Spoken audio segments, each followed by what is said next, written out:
Hi everyone and welcome to this week's edition of Straight Talk with Bren O'Brien and Tim Rowe from The Straight, brought to you by our sponsors, Darley and Inglis. Today we reflect the remarkable legacy of Snitzel, who died this week, including an interview with Arrowfield's John Messara.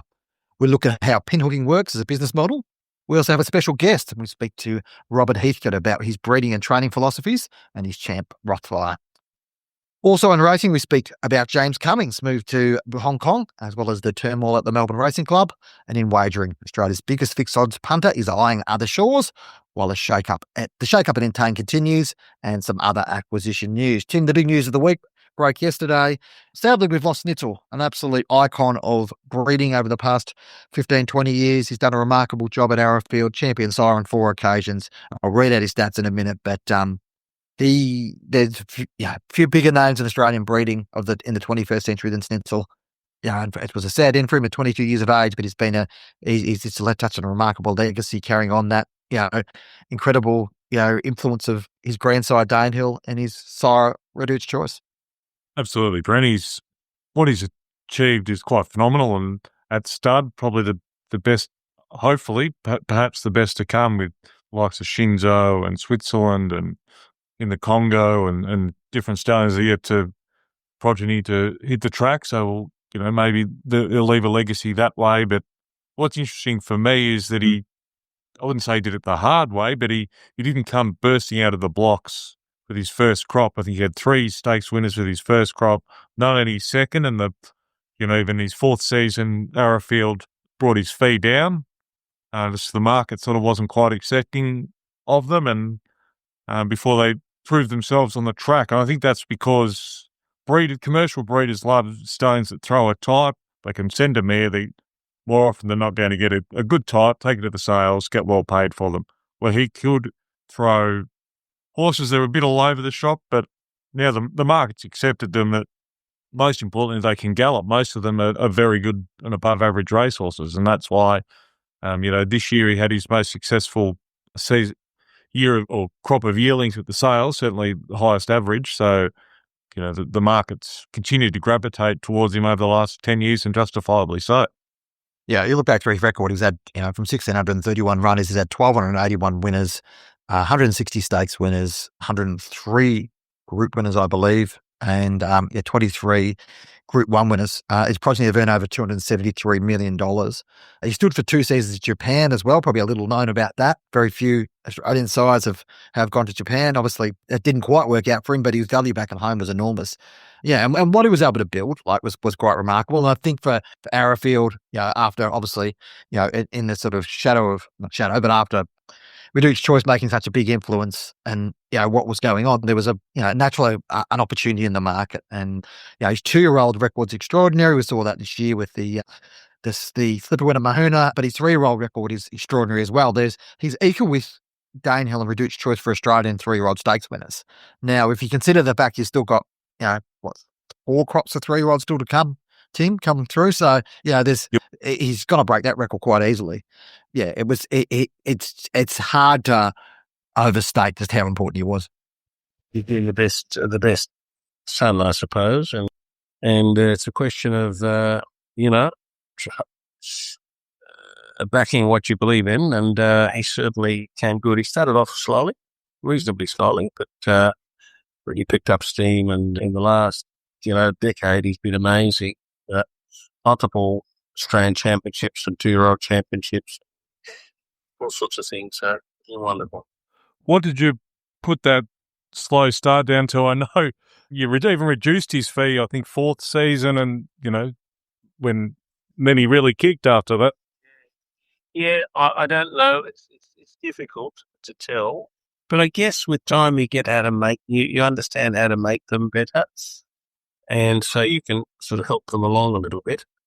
But nature takes its course, and the way he went, because he seems to work with a variety of buffalo, and he gets sprinters, milers, he can get the odd stayer. So he's an enormously versatile horse. But it's been a great line, the Danehill line in this country. So it's not really a surprise that he's got one like that. It's a chance. Yeah. And you mentioned this Fred Ray's Thomas story as well, but it's well documented. He hasn't been 100%, in good health the last 12 months. Well, the last 6 or 12 months, his health's been declining.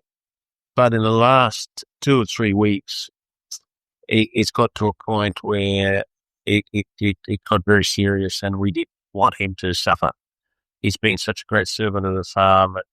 So we, with the assistance of the vets this morning, they took the view there was no coming back with him now. His liver was in poor order, and he was beginning to get some neurological signs. So we decided to euthanize him before things got overly bad. They were bad, or it was going to get worse. So he went calmly, and sad scene. And the Arrowfield as a team have managed him incredibly well. Just looking at his fertility, right from well above average, and 114 mares that he covered last year as well. Yeah, he's been well managed by the team and our vets all the way through, and he's been an easy horse to work with. Very compliant horse, great character, bit like the reduced life, they're laid back and easygoing horses, and so they're easy to look after. You know what I mean? And they're loved by their attendants, and that was the case here. And he's current, rising 2-year-old, so sold extremely well, particularly at Easter. It just continues as everyone's looking for the new stallion to come through. It's Snitzel and I'm Invincible for that matter that just keep producing. Yep. We'll see what comes through the ranks, particularly from that line, from that line. I've got a personal favourite, but we'll see what happens over time. And I don't think it's just going to die away with Snitzel. I think it'll continue. It's a very strong one. Yeah. How did you pick him up for stud duties? Obviously, Gerald Ryan trained him, and Gerald Ryan trained him, and he appeared unlucky quite a few of his starts, and we had an eye out for a horse like that, the horse with a lot of speed as well, and so we bought a minority interest, and the major owner elected to sell more equity as time went on, and we brought in partners. We syndicated him out. Our holding went up to about 40%, and the rest of it was in the hands of friends and partners. Tim, onto a story now you covered earlier in the week. The fine margins operating of Australia's pinhookers. Now, the pinhook market's a key part of the market. We're sort of at the back end of the weanling sale at the moment, where people are investing in horses that they're probably looking to take back to the yearling market next year. It was a really interesting exercise, Tim, because we often see about the big pinhook results, and we often see the overall, this how much they paid for it, this how much they sold for it. But the commercial nature of pinhook is about much more than just that. The costs of bringing a horse from a weanling to a yearling are quite significant, aren't they?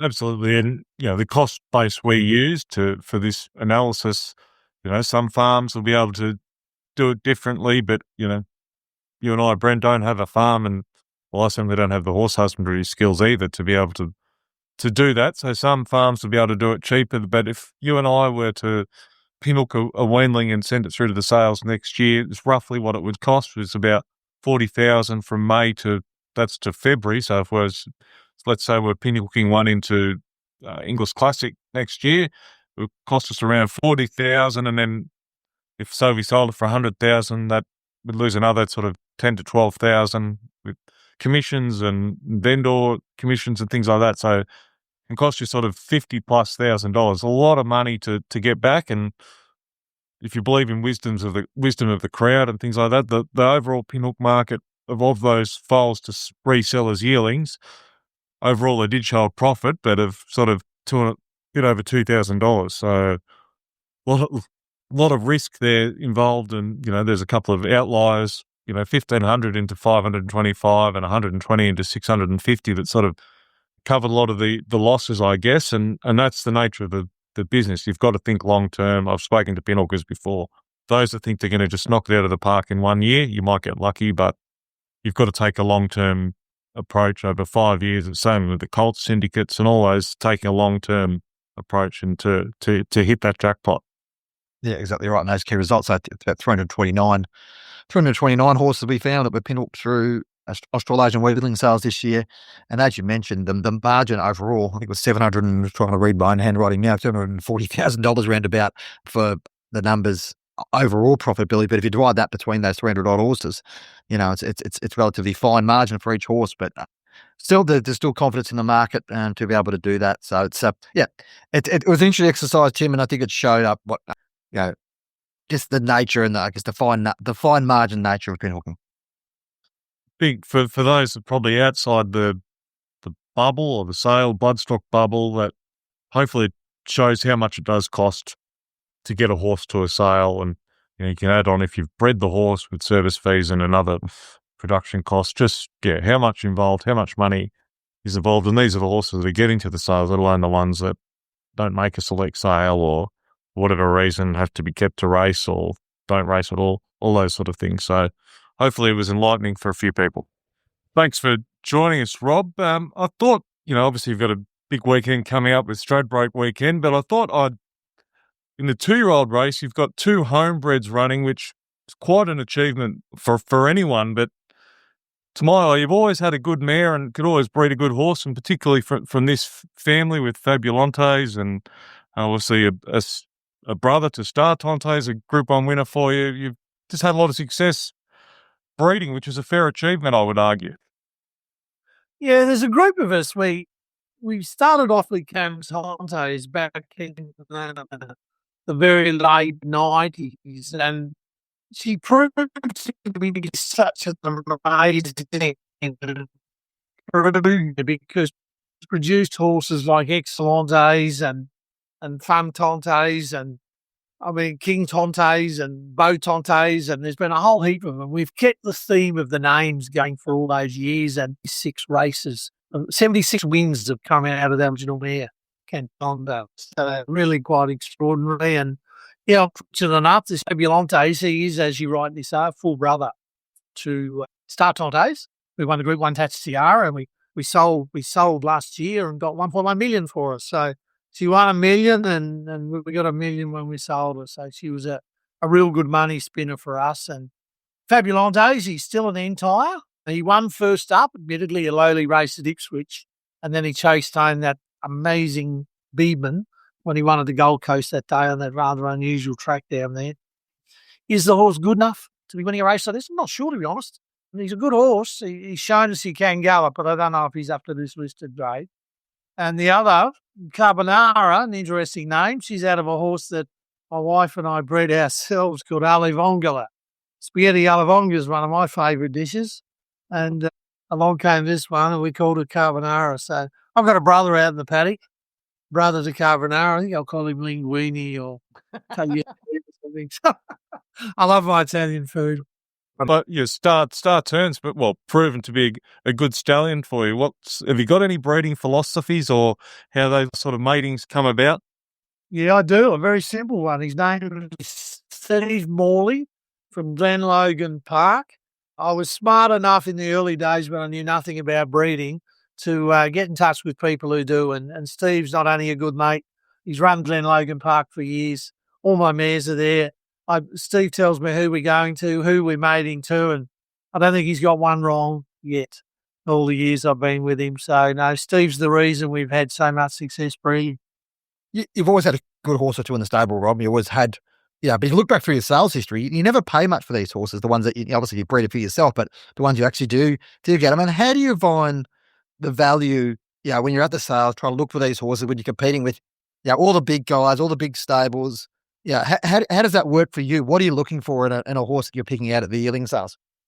Again, I've been very lucky, Ben. Early days, I partnered up with a bloodstock agent from New Zealand by the name of Paul Willetts. Paul bought our first horse, my brother and I, when I first started training, a horse called Kaminka, who won on Bull Stakes Day, 27 February 1997. Never forget it. My first win at Doom, and Paul and I, we've been mates for years, and he still buys a lot of my horses. And you're right, we never spend too much money on them, and I have been very lucky over the years. I've had horses by buffering that cost 20 Group 1s. Fire Up Fifi, she was only a $5,000 horse. She won the Group 2 Blazer Stakes at Flemington and ran third in the railway. Snitzel was another horse that Paul got for me. Paul only paid $10,000 for him. He won 2 tour acts at Caulfield. He was pretty good as well. And then, okay, I've had a lot of luck as well. Rothfire was $10,000 a horse. He's won $3.5 million. And he'll run a big race in Australia on Saturday. So we don't spend a lot on them. And to answer your question, philosophy, the pedigree page tends to tell you how much you got to pay for them. I tend to focus more on type, try and buy a nice athletic horse, and if it works. But again, so much of my success is rested on the shoulders of Paul, and it does a great job for me. Rothfire, phenomenal horse in a lot of ways. Just, the Golden Rose, he was going to bolt in and beat Ole Kirk, and we all know what he's doing at stud now, that you've nursed him back and he's had more issues, and even probably not a carnival goes by with that little issue of foot abscess, I believe, but you've nursed him back and ready to go on Saturday. Yeah, I mean, you mentioned the Golden Rose, and funny, it's a race I've only ever watched once, and that was live. I didn't want to watch it again because I still had nightmares about that. I said to the rider that day, the only thing will get you beat is if you ride for speed. If you take a trail, let the speed go, you'll win by as far as you can kick a football. And he chose to do the opposite. They ran 10-6, 10-4, 10-3 for the first 3 sections. So no wonder. And then he asked the horse to improve at the 200-metre mark, and that's when he shattered his sesamoids. And I thought we were going to lose the horse, to be honest, that night when the vets called me and said, he's got a shattered sesamoid, and normally that can be terminal for a racehorse, but he's a miracle horse. He's fought back through the adversity of that. It took a year. A lot of people put in a lot of work to get him back to the races, and I call him my miracle horse because not only has he come back racing, well, he's come back and raced at this highest level. And yes, he hasn't won a Group 1 since he came back, but he did run second to Bella Nipontino in a Manicato, and he did beat Giga Kick, that infamous ride of Willows on Giga Kick that day. Who could forget? And, he's won at group level, but he hasn't won at Group 1 level where things haven't gone his way because he's usually faced some form of veterinary, adversity. And lo and behold, that brilliant run in the Doomman 10,000 where, J-Mac lifted Summer in Paris off the canvas. And even James said to me when I saw him the following Saturday, he said, I did not think I was going to get past Rothfire. He kept surging and surging, and it was only probably the weight difference and the fact that Summer in Paris is a genuine Group 1 performer. She got him over the line, and that's why I think James is pretty happy to be on Rothfire on Saturday. But to have come back from so much, and lo and behold, what's he do? Stands on a bloody stone or a pebble or something after his gallop. Coming to the stable, we knew pretty much straight away he had an issue. Normally, and if you understand much about horses' feet, they stand on a stone and get a bruise. We call them a stone bruise because it's very simple. But normally it can take 2 or 3 days to resolve. This took 9 days, and it didn't burst out the toe. The infection worked its way up the inside wall of the front of the hoof and burst out the coronet band. So I was a little bit concerned running out of time, how much fitness could he possibly have lost. But in saying that, he did run second in the Group 1 Doomman 10,000, narrowly beaten.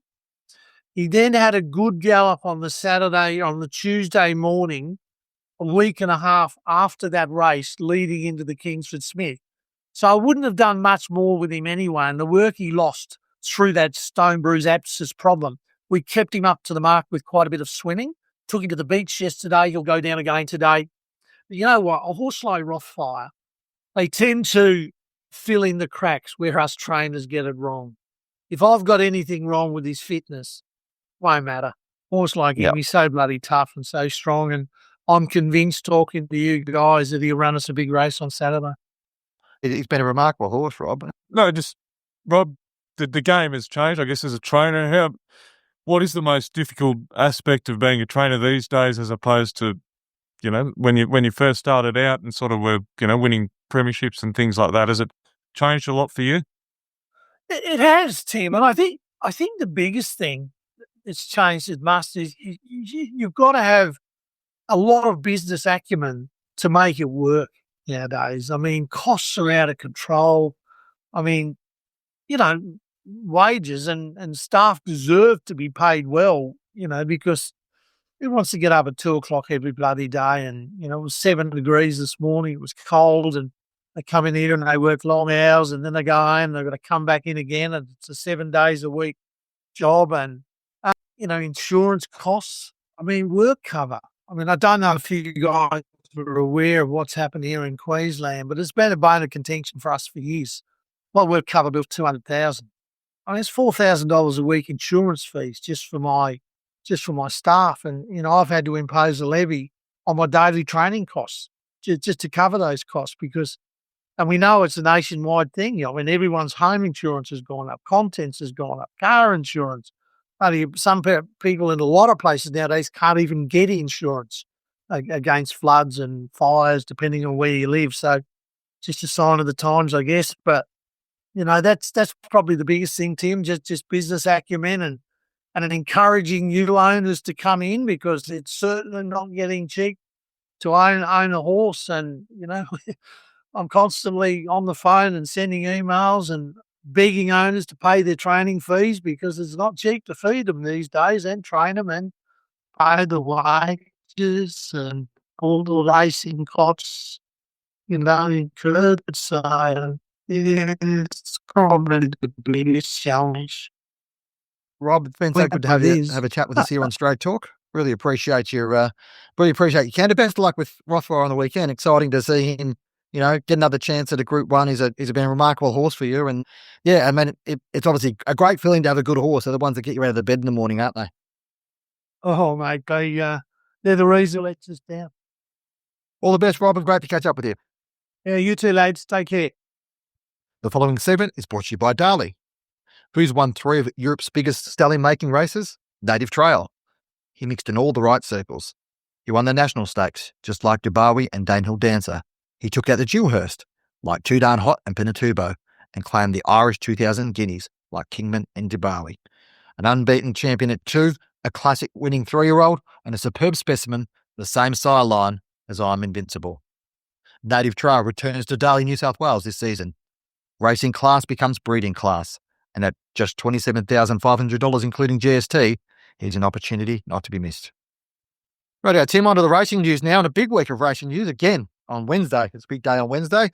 Long rumoured whether James Cummings was going to Hong Kong. Probably drifted a bit in the market in the last few weeks. We probably hadn't heard a bit for a while, but lo and behold, James jumped on a plane this week, ended up in Hong Kong, and was unveiled as Hong Kong Jockey Club's star recruit for the 26-27 season. Not the next season, the season after. So, interesting turn of events there. We can talk about sort of how he got here, but big coup for Hong Kong and an interesting development for James Cummings' career, coming off, obviously, he's sort of moving away from Godolphin, Tim.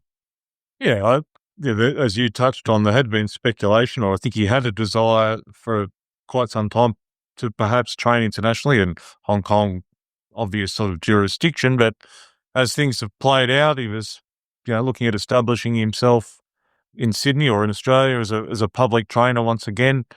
And clearly the Jockey Club looks like they've pounced on this and thought, well, we don't want to lose a trainer of James's caliber. We think he'd suit Hong Kong, and they've moved. And, if you look at, say, when I think Jamie Richards and certainly when Mark Newnham was announced, even David Eustace, it was sort of, maybe 6 months before the season started. He's going to have a long lead time of sort of 12 to 14 months to get himself, get some clients on side.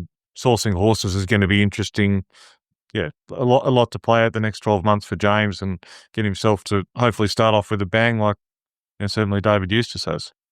Yeah, it's an interesting one. It probably does raise a couple of questions about what's going on back here in Australia. James Cummings was obviously trying to get the stables at Leilani Lodge. It was announced last week he was going to go into Carbine Lodge. Obviously, that's all at the table now. Now, from what we're hearing, the Leilani Lodge thing was going to be not work for him in terms of financially. Well, without putting too fine a point on it, we have an issue issue here in Australia of retaining talent of these trainers, that James Cummings, who like would be set up better than anyone else in history at 37 years of age, of 52 Group 1s behind him, to just jump into an operation himself outside of Godolphin and make it work. Like, he's such a marketable brand. There's arguably no bigger brand in Australian racing than the Cummings brand. It does probably raise a question about why he didn't stay in Australia. And obviously Hong Kong's a great opportunity for anyone to go to, and particularly from a financial point of view. So nothing against James in that regard. He has to pursue his best interests, but Australian racing often talks about its great returns and all this type of stuff. If the best young talent, training talent, is either not going into training ranks or going overseas, I don't know, maybe that says a little bit about where the temperature's at across the board and how people feel about jumping in and a training environment which has become increasingly dominated by a handful of major stables. Yeah, get in Sydney. Let's if you're a major trainer, if we've seen the number of satellite stables opening up in New South Wales, but if you want to make it, you have to have a presence in Sydney. And clearly, James was favourite to get Leilani Lodge if he wanted it, but it's still, I think it was under 57 boxes. You need scale. Like, that's for those ambitious trainers. Getting boxes is a difficulty, let alone the horses and trying to compete. It's sort of a closed shop at the moment. You need some fresh blood coming through, which I guess possibly comes down to infrastructure investments, doesn't it? And that's, I'm sure the ATC or the proponents of selling Rosehill would argue that. You can see it other sides. Racing South Wales probably hasn't invested as much in infrastructure as perhaps they arguably could have. Yeah, there's a lot to play out, and I guess James has thought, while it'd be a massive challenge in Hong Kong, arguably easier. He doesn't have to worry about the administrative side of it. He can just focus on training his horses, and I think from observing his personnel, I think it'll suit him, sort of 60 to 70 horses in work and dealing with a few owners rather than syndicates and so forth, big syndicates and hundreds of owners. It'll be fascinating to watch. Yeah, it will be really interesting to watch. Obviously, there's plenty of actions at the MRC this week too. The departure of Tom Riley in relatively rapid circumstances, I suppose. John Kanga basically stepping in as executive chairman. Tanya Fulton coming in as chief operating officer to help operate that organisation moving forward. We've had a board member step down. Barb Saunders has stepped down. Looks like it's been triggered by some of the issues around that. I guess, without delving into the personalities involved, and obviously there's a bit going on here, and I dare say this will play out a bit more from to be perfectly honest, from a legal sense moving forward. But has a little bit of the shine come off the John Kanga show out of all this, do you think, Tim? I mean, I think from my perspective, it's probably a rare negative headline in what has been a sort of with the exception of a grandstand fire, which was, which the club couldn't do anything about. It's been a relatively strong run of positive headlines for Kanga since he took over last October. There was definitely a halo around him and a lot of goodwill garnered by the Safe Santown movement and, cheaper food and initiatives like that. And then, yes, I guess it's, now, run of stories in the mainstream press as well about, they're not going to have a CEO, he's going to be executive chairman. If you're private business, you can certainly do things like that. It's just, I guess, that given it is a member-based club, sort of acting like that is raised some concerns from Barb Saunders, as you said, who resigned for position on the board. Yeah, there's a lot it's going to be interesting how it plays out. Those that were anti-John Kanga from the start, or those that sort of resigned or were voted off the board, I'm sure maybe they've got a bit of a smile on their face. We told you so, but it'd be very fascinating again what plays out the next few weeks and months. And, there's a lot of work to be done there to get ready for, there's the spring carnival, the Group 1s, do they host the Cox Plate, all those sort of things. A lot of things to work out. They've admitted they've got track problems. They've brought someone in to help that at quite a significant rate. There's a whole bunch of questions around that. And I think probably, Tim, the other thing is, just from my perspective, is I don't know if this will be contained to the MRC. I think, the broader question has been building in the media around about what's going on around about the club mergers. And I think longer term, that's probably something we're probably going to hear a bit more about. So yeah, it is a fascinating sort of situation where we're at the moment, and we'll see how it plays out. The following segment is brought to you by Inglis. Don't miss the Great Southern Weanling Sale at Oaklands on Friday, June 13. The 320-strong catalogue includes weanlings by leading stallions Toronado, Too Darn Hot, I'm Invincible, Zoostar, Wooten Bassett, Ole Kirk and Justify, as well as the first crop of 9-time Group 1 winning champion Animo. The Great Southern Winding Sale has long proven the right option for buyers, whether they be pinhookers or end users. Sale graduates include Group 1 winners Montefilia, Behemoth, Extra Brute, and Luna Fox. The sale also continues to be a proven source for pinhookers looking to achieve quality returns. The catalogue is available now at english.com.au. Finally, Tim, in wagering, as we often do, finished off on wagering. It is a big part of but we do tend to speak about bloodstock and racing primarily in this podcast, but wagering has been a big week. Probably about 40 minutes after we finished recording last week's podcast, Dean Shannon left Entain, which was a significant move, obviously being a CEO of Entain for a long time, a major figure in the Australian wagering industry. There's obviously a lot going on in Entain at the moment without getting too deep into that. They've got this Austrac investigation, which is causing more than a few headaches at the moment. They've had a significant change of management there now. I think Andrew Vuris is the man now in charge, trying to guide them through this next stage. And yeah, I think that probably in the next 6 months we'll tell a few stories about where Entain's going forward, because they might do a little bit of a strategic reset depending on what happens. But interesting time for those guys. Entain that obviously operate the Ladbrokes and Ned's brands in Australia. The other point I wanted to raise, and this is a significant one, Tim, your article this morning with Australia's biggest fixed odds punter. Now, this punter has asked not to be named, and we've agreed with that because we wanted her to speak, freely with us, and they did. He did speak very freely with us. The most significant aspect was he said basically he's starting to look elsewhere, overseas, for other options to expand his operation because Australian racing is becoming highly taxed and difficult to work with. Now, for me, this is a headline that should resonate with every PRA racing club around Australia, Tim. We've lost big punters in Australia over the last 10, 15 years. We may lose another one in the short to medium term because of the nature of the way that the betting on the racing is structured in Australia. And the punter makes the point that it doesn't just affect professionals like himself, it affects everyone from the recreational $5 punter right through to huge syndicates, because they're getting less return for their dollar, whether they know it or not. And this punter in particular bets on all three codes. So, significance, not just thoroughbred racing, the greyhound and harness codes, which, harness racing in particular, battling for turnover, to lose a significant punter like that who's betting every day and, could have huge ramifications for their revenue. So, the governments as well need to sort of at least take notice and go, okay, why is this happening? Why do they want to look elsewhere? And Hong Kong's an obvious one, but I don't think they're looking just there. There's other jurisdictions, there's Japan, with the big tote markets, and where you can get huge amounts of money on. Anyone of massive scale like this punter will be looking for new outlets to grow their business, but still to possibly scale back or abandon Australia is very concerning. Yeah, Renault Racing lives in a bubble, but it can't afford to in this regard because the investments are global. The opportunities are global. And I think that, I think part of the challenge in Australia, we have a highly taxed and highly regulated environment, is that there are lower taxed, lower regulated environments overseas, some of which are regulated and some which are not regulated. So there's a whole bunch of options there. It's a fascinating read. Have a read through it about this punter and how they raise their concerns about where Australians' wagering industry and punting's heading. It's not all doom and gloom. It's just the nature of people making decisions based upon the fact of where they can, best make money, and that's fair enough.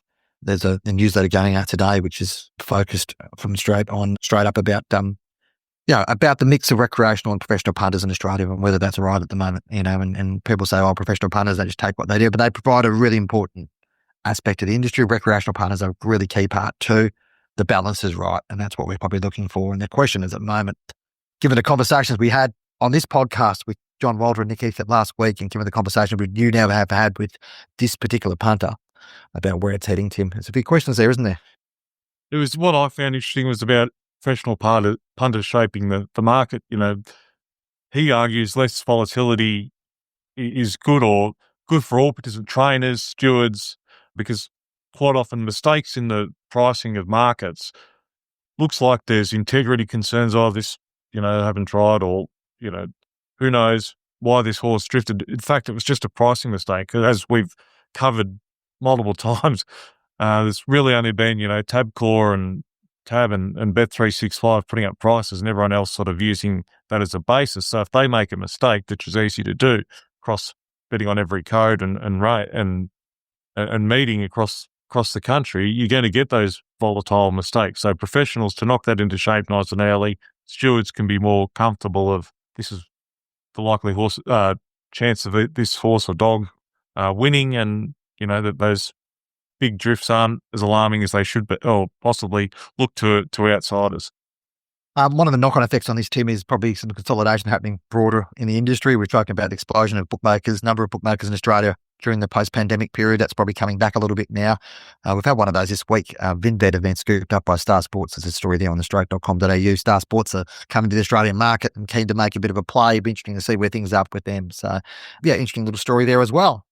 So thanks for joining us on Stroke Talk, brought to you by our sponsors, Inglis and Darley. Don't forget to give us a rating wherever you listen to us on Apple, Spotify, Podbean, and watch us on YouTube. Yeah, send us an email, editor@thestroke.com.au. Let us know what you think about what we're doing and any questions or any topics you'd like us to discuss. We'll talk to you again next week.